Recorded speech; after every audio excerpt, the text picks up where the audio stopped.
My mother is Hindu, my father is Muslim. Okay, میں اپنے آپ کو انسان بلاتا ہوں. Human being.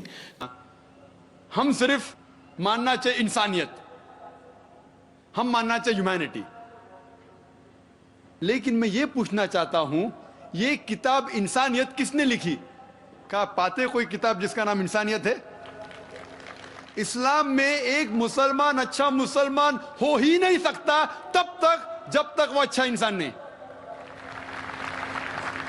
اگر مسلم اچھا انسان نہیں تو مسلم ہو ہی نہیں سکتا.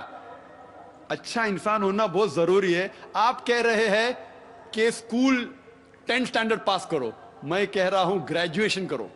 تو انسانیت از 10 اسٹینڈرڈ, اسلام از گریجویشن, پوسٹ گریجویشن ایک دم. اس کتاب قرآن میں آپ ایک بھی آیت نہیں دکھا سکتے جو انسانیت کے خلاف ہے. میں جانتا ہوں کئی دشمن اسلام, کرٹکس آف اسلام نے کتابیں لکھی اسلام کے خلاف, کیونکہ انہیں اسلام کا علم نہیں ہے. قرآن مجید کی ایک بھی آیت آپ مجھے دکھا نہیں سکتے جو انسانیت کے خلاف ہے. وہ انسانیت کے بارے میں کہہ رہا ہے. آپ اگر جائیں گے کوئی جنگل میں اور آپ پھل کھانا چاہتے, آپ کو پتہ نہیں کون سا پھل زہریلا ہے کیا نہیں, تو آپ پوچھیں گے نا کس سے تو پوچھیں گے بھائی کون سا زہریلا ہے کیا نہیں. آپ خود اگر کوشش کریں گے تو بہت جلدی آپ غلط پھل کھا کے مر جائیں گے. آپ جب بیمار ہوتے جاتے ڈاکٹر کے پاس, صحیح. تو اسی طریقے سے اللہ سبحانہ و تعالی خدا نے انسانوں کو بنایا ہے. خدا سے بہتر کون جانتا ہے زندگی کس طریقے سے جینا چاہیے؟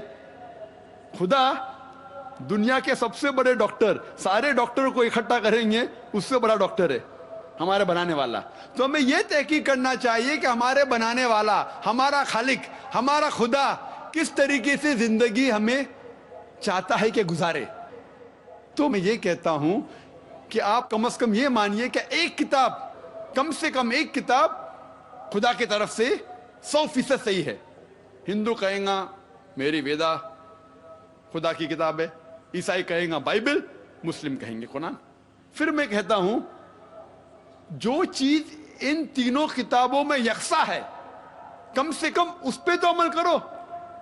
جو اختلاف ہے, اختلاف بہت ہے, میں نہیں کہتا ہوں کہ ساری چیزیں یکساں ہے, اختلاف چیزوں کو بازو رکھو. کم سے کم جو یکساں ہے اس کے اوپر تو عمل کرو.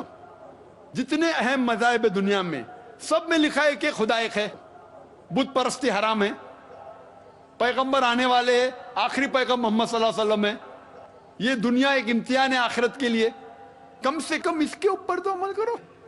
کم سے کم ہم آج وعدہ کریں کہ خدا کے علاوہ کسی اور کی عبادت نہ کرے, ایک خدا کی, بت پرستی نہ کرے, آخری پیغمبر محمد صلی اللہ علیہ وسلم میں مانے. سینکڑوں حوالے ہیں ویدا میں جس میں لکھا ہے کہ محمد صلی اللہ علیہ وسلم آنے والے ہیں, بائبل میں بھی لکھا ہے. تو میں یہ کہہ رہا ہوں کم از کم محمد صلی اللہ علیہ وسلم کو تو مانو, اختلاف چیزوں کو بازو رکھو.